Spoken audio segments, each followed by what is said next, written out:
오늘 저녁 우리에게 주시는 하나님의 말씀 같이 보겠습니다. 출애굽기 2장 4절부터 우리 10절까지 말씀 같이 보시겠습니다. 출애굽기 2장 4절에서 10절까지 말씀입니다.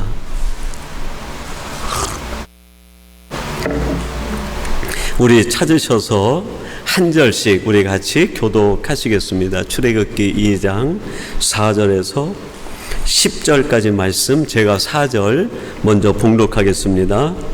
그의 누이가 어떻게 되는지를 알려고 멀리 섰더니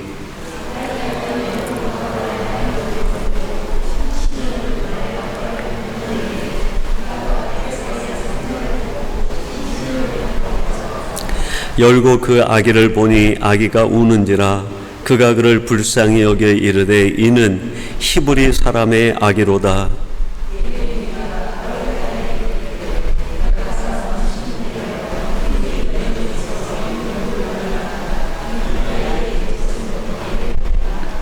바로의 딸이 그에게 이르되 가라 하매 그 소녀가 가서 그 아기의 어머니를 불러오니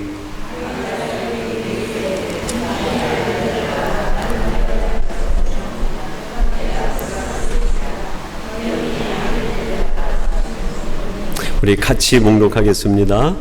그 아기가 자라매 바로의 딸에게로 데려가니 그가 그의 아들이 되니라. 그가 그의 이름을 모세라 하여 이르되 이는 내가 그를 물에서 건져내었음이라 하였더라. 아멘.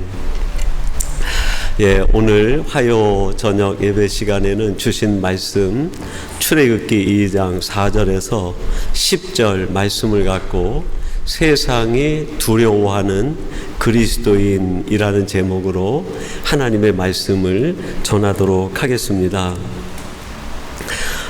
우리가 지난 시간에 살펴본 것처럼 출애굽기 1장 22절에 보면 바로가 유대인의 어린 아기들의 살해 명령을 내립니다. 지금은 조금 다르지만 고대 국가에 있어서 노예는 단순한 노예의 의미를 넘어서 있습니다. 노예들은 하나의 재산이었고 그 노예가 많다는 것은 그만큼 국력이 강하다라는 것을 의미했습니다. 출애굽한 이스라엘 백성들이 20세 이상 남자들만 계수했을 때 60만 명 이상이었어요. 그러니까 3인 가족으로만 쳐도 약 180만 정도 되는 유대인들이 애굽에 있었던 거죠. 그 180만 명 이상 되는 유대인들, 그들은 애굽에 있어서 재산이었고 국력이었어요. 근데 그거를 애굽의 왕 바로가 모를 리가 없습니다. 노예들은 나라의 재산이고 국력인 것을 알면서도 바로가 그것을 포기하고 유아, 살해 명령을 내린 거예요. 도대체 바로는 무엇이 두려워서 그 애굽의 많은 이민족들이 노예로 와 있을 때 다른 이민족들이 아니고 유대인의 아기들에게만 살해 명령을 내렸던 것일까요?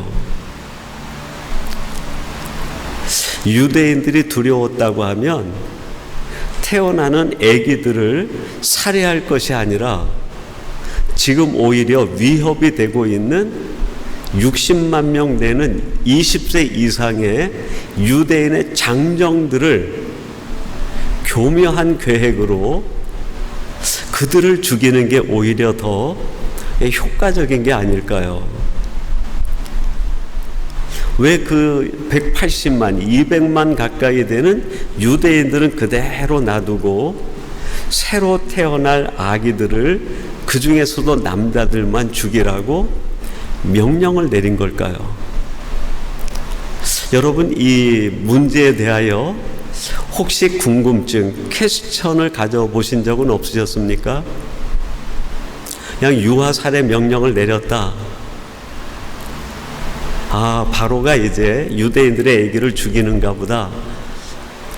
아마 그 정도는 생각하고 이해하셨을 텐데, 유대인들의 수가 많아서 위협이 되었다고 하면 이미 위협적 존재로 있는 20세 이상의 장정 60만, 그들을 죽이는 게 더 바로의 입장에서는 올바른 선택 아니었을까요? 저는 이렇게 생각을 해보았어요. 바로에게 있어서 위협이 되는 사람들은 20세 이상으로 계승된 장정 60만, 그들을 포함한 180만 내지 200만이나 되는 유대인들은 전혀 두렵지가 않았던 거예요. 그들은 두렵지가 않았어요. 근데 이 바로에게 두려움이 하나 생긴 거예요. 그게 뭘까요? 장차 태어날지 모르게 되는 그 한 사람의 유대인, 그 사람이 두려웠던 거예요.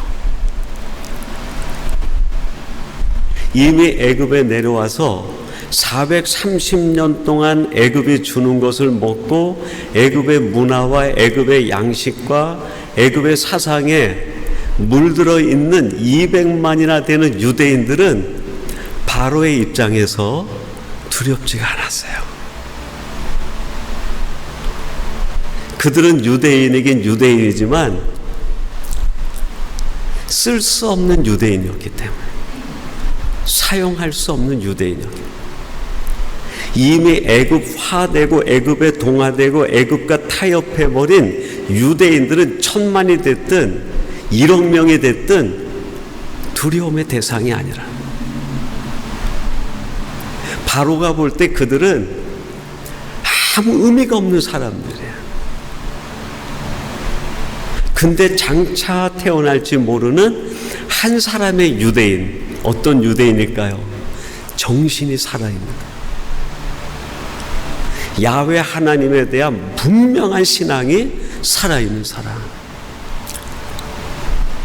하나님의 말씀에 즉각적으로 반응할 수 있는 그 한 사람의 유대인, 철저한 하나님의 사람, 그 사람이 두려운 거예요. 여러분, 이 세상은 이름뿐인 크리스찬들을 두려워하지 않습니다. 하나님에 대한 분명한 신앙과 삶이 없는 크리스찬들을 조롱할 뿐이에요. 세계 10대 성도의 숫자를 가지고 있는 교회가 한국에 있다고 그러더라고요. 한국에 있는 한 교회는 재적 상으로 교인들이 100만이 넘는다고 그래요. 실제 그렇게 되는지는 모르겠어요. 여러분, 한국 사회가 100만이 넘는 성도를 가지고 있는 그 교회를 두려워합니까? 두려워하지 않아요. 오히려 우리나라가 민주화 운동이 막 일고 있을 때 두려워했던, 정부의 최고의 권력자들이 두려워했던 사람들이 있었어요. 누구죠? 한경직 목사님, 김수환 추기경님, 감리교회 정진경 감독. 한 사람을 두려워하는 거야, 한 사람. 나르는 새도 떨어뜨리고 자기가 원하면 누구든지 잡아 죽일 수 있는 권력을 가지고 있는 권력자들이 그들 앞에서 벌벌 떠는 거예요. 왜 그랬을까요? 그분들은 살아있는 거예요. 하나님에 대한 믿음, 신앙의 정신, 예수 정신이 살아있는 거예요. 지금 바로가 두려워하는 것은 200만이나 되는 자기 앞에 있는 430년간 애굽에 동화된 유대인들은 전혀 두렵지가 않았어요. 자기 말 한마디면은 얼마든지 좌지우지할 수 있는 사람이었기 때문에, 정말 애굽의 노예였기 때문이에요. 막연하지만 장차 태어날 그 한 사람, 그 사람이 두려워 앞으로 태어나는 아기들 중에 남자는 다 죽이라고 살해 명령을 내린 거죠. 여러분, 지금 이 시대에도 세상은 하나님에 대한 믿음과 신앙과 정신이 살아있는 크리스찬 앞에서는 무릎을 꿇게 돼 있어요.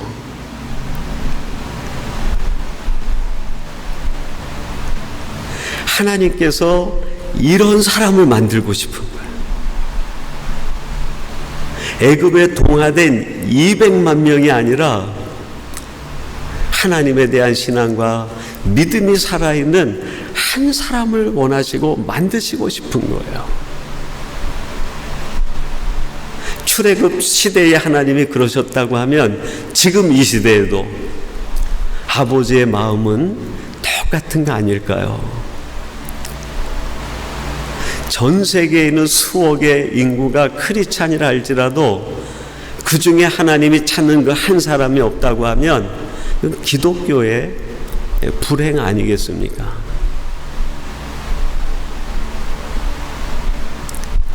그래서 오늘 하나님께서는 이 모세를 바로를 벌벌 떨게 할 수 있는 그 한 사람으로 훈련시키는 과정을 거쳐요. 여러분, 세상이 아무한테나 무릎을 꿇지 않습니다. 하나님 앞에서 철저하게 훈련받은 신앙인, 그 사람 앞에 무릎을 꿇는 거예요. 그러면 하나님께서 애굽과 바로를 무릎을 꿇고 벌벌 떨게 하기 위하여 모세를 훈련시키는데, 세상이 두려워하는 크리스찬으로 만드시는데 어떤 훈련을 하셨을까요? 오늘 본문을 보면은 세 가지 의미를 우리가 찾아볼 수 있겠습니다. 첫째는 정체성이 분명한 사람으로 훈련을 시키시는 거예요. 우리 6절 말씀 우리 같이 한번 봉독해 보겠습니다. 6절입니다. 같이 봅니다. 시작. 열고 그 아기를 보니 이는 히브리 사람의 아기로다. 아멘. 그 갈대 상자에다가 모세를 담아서 나일강에 뛰어내렸는데 마침 그 애굽의 바로의 딸이 거기에 물가에 나왔다가 그 갈대 상자를 본 거예요. 시녀를 통해서 그거를 가져오게 해가지고 뚜껑을 열고 보니까 한 아기가 있는데 뭐라고 얘기합니까? 히브리 사람이로다. 히브리 사람이로다. 바로의 딸이 그걸 보고 얘는 히브리 사람이구나, 이렇게 서술적인 의미로도 얘기할 수 있지만 여기에 조금 의미를 부여하면 이런 의미가 있어요. 애굽 사람이 볼 때 이 사람이야말로 히브리 사람이구나, 그런 의미예요. 우리가 어떤 사람이 돼야 될까요? 내가 스스로 나에게 나는 예수 믿는 사람이야, 이게 아니에요. 내가 나 스스로 나는 예수를 믿는 사람이야, 이거는 별 효과가 없어요. 나랑 가장 가까이에 있는 사람이 너야말로 신실한 하나님의 사람이다라고 칭해줘야 돼요. 조금 더 멀리하면 내게서 원수 관계에 있는 사람이 마지막에 가서는 내가 너를 보니까 너야말로 진짜 크리스찬이다, 그 이야기를 들어야 되는 거예요. 마가복음 마지막에 예수님이 십자가로 돌아가실 때 그 십자가 처형을 주장했던 백부장이 있어요. 로마 사람이죠. 예수를 믿는 사람이 아닙니다. 근데 예수님이 십자가에 돌아가시는 걸 보고 뭐라고 얘기를 해요? 이는 진실로 누구였다고요? 하나님의 아들이었도다. 마가복음 15장 39절에서 그렇게 고백을 해요. 그게 진짜 자기 정체성을 분명히 가지고 사는 사람이죠. 여러분들은 어떻습니까? 여러분 가족, 주변에 있는 사람, 친척, 이웃들로부터 내가 많은 사람들을 만나보았지만 당신은 정말 예수 믿는 사람이에요 라는 이야기를 듣는가? 그 이야기를 듣는 사람이야말로 분명한 정체성을 가지고 사는 사람이에요.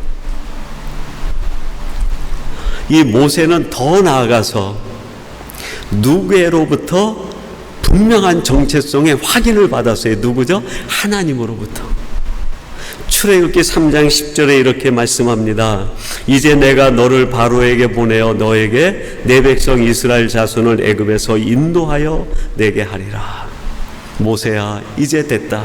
내가 너를 보니까 너는 애굽에 보낼 만하다. 애굽에 보낼 만큼 너는 나의 사람이다. 하나님이 인정해 주신 거예요. 사람이 나를 인정해 주는 것도 대단한 일이고 더 큰 일은 하나님이 내가 너를 보낼 만하다. 인정해 주시는 거예요. 인정해 주시는 거예요. 하나님은 우리를 끊임없이 훈련시키시는데 바로 이 훈련을 시키시는 거예요. 내가 누군지, 그리고 내가 여기에 왜 왔는지, 그리고 내가 무엇을 위해 살아야 되는지 분명한 정체성을 깨닫게 하시기 위해서 하나님은 끊임없이 우리를 훈련하시고 깨우침을 주시는 거예요. 이 정체성이 분명하지 않으면 우리의 삶의 뿌리가 점점 부식되어 가기 시작을 해요. 이 정체성을 놓치면 우리의 삶이 실종돼 버리는. 제가 오래전에 그 러시아에 갔었을 때 그 붉은 광장, 크렘린 궁이 있고 붉은 광장이 있는데 저 한쪽 끝에 세계에서 가장 아름답다고 이름 나 있는 바실리카 성당이 있었어요. 정말 그 붉은 광장에 딱 들어서서 그 바실리카 성당을 보는데 동화 속에 나오는 성당 같아요. 얼마나 아름다운지. 형형색색으로 이렇게 둠 형식으로 만들어져 있는 그 모습이 사람을 그냥 황홀하게 만들더라고요. 같이 간 일행들과 그 앞에서 배경을 해서 사진을 찍은 다음에 그 뒤로 해가지고 우리를 기다리는 차를 타기 위해서 이렇게 빠져나가면서 그 바실리카 성당 뒷부분을 보게 됐어요.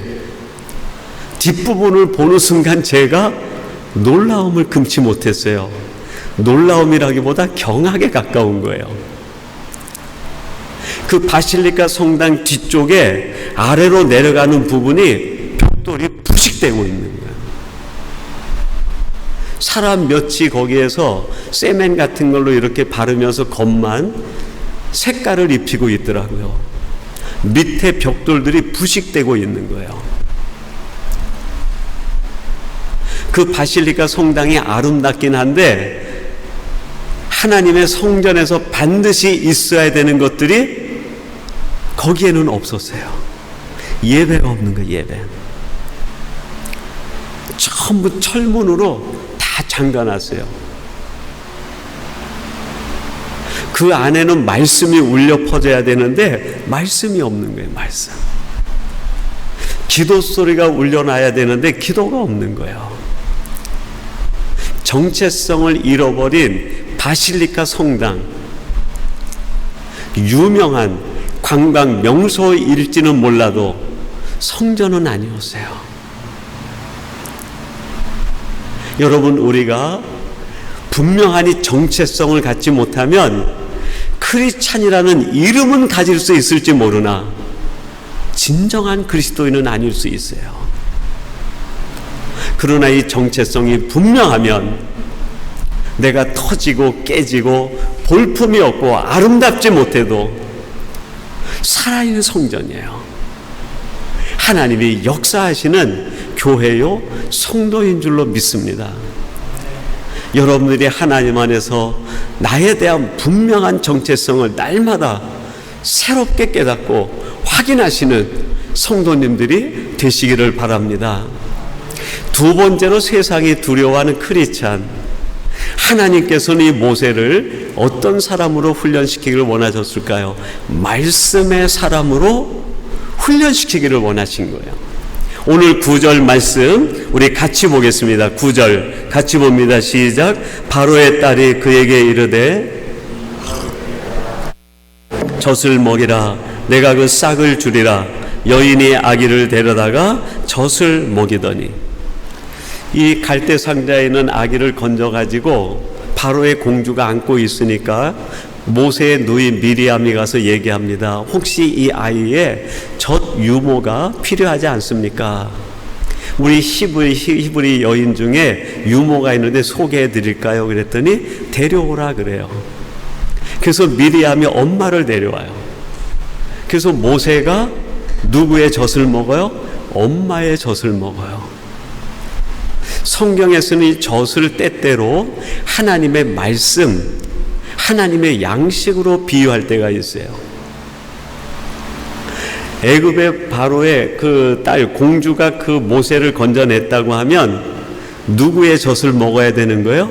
애굽의 젖을 먹어야 되는 거죠.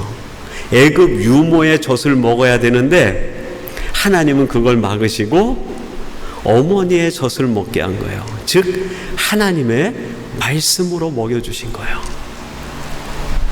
요게벳이 이 모세를 품에 안고 젖을 먹일 때 무슨 생각을 하고 젖을 먹였을까요?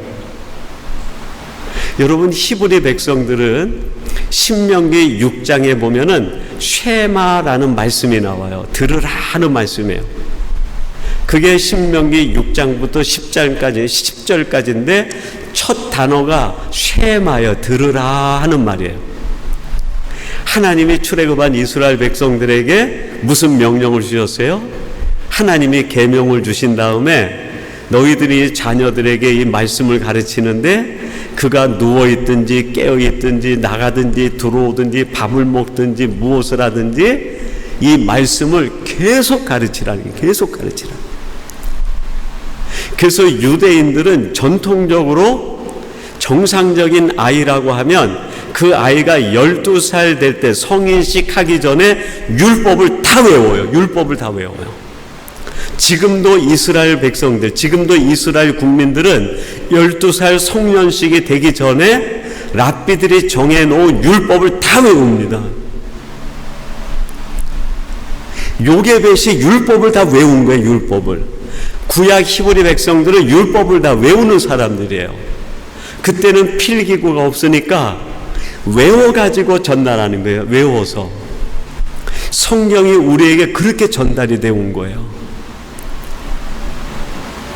요게벳이 모세를 안고 젖만 먹인 것이 아니라 창세기부터 하나님의 역사를 계속 이야기하지 않았을까요? 여러분 같으면 이런 상황에 모세를 여러분이 안고 이 아이가 젖을 뗄 때까지 그 아이를 내가 품에 두고 있을 수 있다고 하면 무엇을 하겠어요? 말씀밖에 가르칠 게 뭐 있겠어요? 하나님께서 이 요게벳이 젖 유모가 돼서 애굽 왕궁에 있는 모세를 양육하게 하는 양육자로 세웠을 때에는 목적이 하나죠. 말씀을 먹이라는 게, 말씀을 먹여라. 하나님이 우리에게 원하는 게 딱 하나예요. 그게 뭐예요? 말씀을 먹으라는 게, 말씀을 먹으라는. 때로는 하나님의 말씀보다 내 생각이 더 옳게 느껴질 때도 있어요.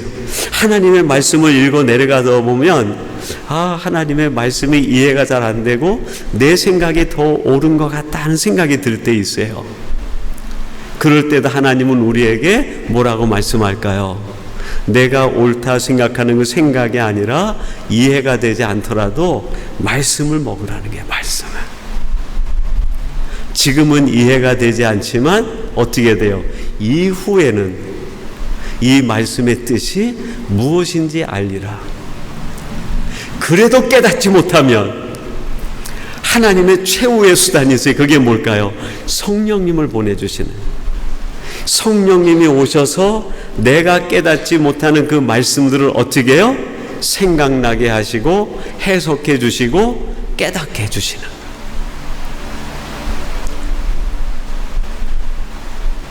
하나님의 말씀을 어린 유아 시절에 젖을 먹으면서 말씀을 들었던 모세가 그 말씀이 깊이 들어오지 못했을 수도 있어요. 어린 때니까. 나중에 이제 하나님이 모세를 애굽에 출애굽 지도자로 보낼 때 출애굽기 4장 12절에서 이렇게 말씀합니다. 이제 가라. 내가 내 입과 함께 있어서 할 말을 가르치리라. 이제 가라. 내가 내 입과 함께 있다는 거예요. 무슨 뜻이에요? 내가 너에게 할 말을 다 가르쳐 주겠다는. 하나님께서 모세를 애굽으로 보낼 때 위대한 검수를 가르쳐 주신 것도 아니고 뛰어난 지략을 가르쳐 주신 것도 아니고 수많은 이민족들과 네트워크가 돼가지고 파워를 갖게 가시게 한 것도 아니에요. 오직 하나, 말씀을 입혀주신 게 말씀. 필요할 때마다 너에게 할 말을 가르치리라. 말씀을 주시겠다. 하나님이 우리에게 주시는 은혜 중에 은혜, 그 중에 하나가 뭘까요? 내가 어려움 당하고 답을 찾지 못할 때 하나님의 말씀이 그냥 번뜩번뜩 생각이 나는 거예요. 내가 곤란과 어려움과 답답한 심령에 있을 때 갑자기 하나님의 말씀이 생각나는 거예요. 어렸을 때 들었던 말씀이든 설교 중에 들었던 말씀이든 내가 성경을 보면서 묵상하던 말씀이든지 그냥 그 말씀이 번쩍번쩍 생각이 나는 거예요. 그게 하나님이 우리에게 주시는 은혜 중에 은혜, 그것 중에 하나예요. 제가 한 나이가 좀 이렇게 들면서 그 눈이 굉장히 시력이 좋았는데 노안이 살짝 온 거예요. 그래가지고 그 안경 맞추는 집에 가가지고 돋보기를 하나 맞출까 해가지고 갔더니 그분이 이렇게 검사해 보더니 난시도 조금 있다는 거예요. 그러면서 이렇게 큰 테두리가 있는 안경을 하나 딱 씌워 놓으시고 렌즈를 갖다가 막 수도 없이 갈아 끼시더라고요. 근데 어떤 렌즈를 딱 갖다 대면 더 어지러운 거예요. 막 그 상이 여러 개로 보이고 더 어지러워요. 그래서 너무 어지러워요. 그러면 그걸 빼고 다른 렌즈를 끼우고 해서 서너 개를 이렇게 끼우다 보니까 선명하게 보이는 거예요. 너무나 잘 보여요. 그랬더니 그 도수에 맞춰서 안경을 하나 맞춰주더라고요. 시간이 오래 지나서 제 생각에 그런 생각이 들었어요. 하나님의 말씀이 렌즈와 같구나. 내 도수에 맞지 않는 그런 걸 갖다 끼기 시작하면 세상이 안 보이는 거예요. 어지러운 거예요. 뿌연 거예요. 근데 정말 맞는 렌즈를 탁탁탁탁 갖다 대면 세상의 이치가 명쾌해지는 거예요. 세상을 명쾌하게 볼 수 있는 하나님이 주는 렌즈, 그게 뭘까요? 말씀이죠. 말씀 한 구절로 명쾌해지지 않아요. 말씀 한 구절로 명쾌해지지 않으면 또 한 구절, 그래도 명쾌해지지 않으면 또 한 구절. 하나님이 내게 주신 은혜의 말씀들을 하나하나 이렇게 넣다 보면 어느 순간에 세상이 해석이 돼. 명쾌하게 보이는 거야. 이건 이렇고, 이거는 내가 내려놓고, 이거는 내가 끝까지 감당해야 될 일이야. 명쾌해지는 거예요. 그래서 하나님은 우리들을 말씀의 사람으로 훈련시키는 거예요. 이 말씀의 사람으로 훈련된 사람을 누가 두려워한다고요? 세상이 두려워하는 게 세상. 마지막 세 번째로 하나님은 이 모세를 바로가 벌벌 떠는 하나님의 사람, 세상이 두려워하는 크리스찬으로 만드시기 위해서 무엇을 훈련했을까요? 지성을 겸비한 사람으로 훈련시켰어요. 이거 아주 중요한 부분인데 오늘 본문 10절 우리 같이 한번 봉독하겠습니다. 10절 시작. 그 아기가 자라매 그가 그의 아들이 되니라. 그가 그의 이름을 모세라 하여 이르되 이는 내가 그를 물에서 건져내었음이라 하였더라. 그 아기가 자라매 바로의 딸에게로 데려가니 그가 그의 아들이 되니라. 갈대 상자에서 건진받은 이 모세가 누구의 아들이 돼요? 바로의 딸 공주의 아들이 돼요. 우리는 이 성경을 늘 읽어왔으니까 그렇게 됐구나라고 이해를 하는데, 여러분, 왜 하나님이 당시에 모세를 위탁할 수 있는 가정이 바로의 딸이 공주밖에 없었을까요? 애굽의 대신도 있고, 애굽 사람이 아니면은 다른 나라의 왕가에도 있고, 수많은 네로라는 사람들에게 모세를 얼마든지 입양시킬 수도 있고, 자녀가 될 수 있고, 양육시킬 수도 있고, 아니면은 유대인들 사회에서 하나님이 보호해가지고 얼마든지 모세를 키울 수도 있는 거죠. 왜 하나님께서 그런 경우의 수들을 다 내려놓으시고 바로의 공주의 아들로 입양을 시켰을까요? 여러분, 뛰어난 지도자가 되기 위해선 힘만 가지고는 안 돼요. 내가 하겠다는 의지와 감정만 가지고는 안 돼요. 무엇이 겸비돼야 될까요? 백성들을 이끌고 통솔해 나갈 수 있는 엘리트의 지성이 겸비돼야 돼요.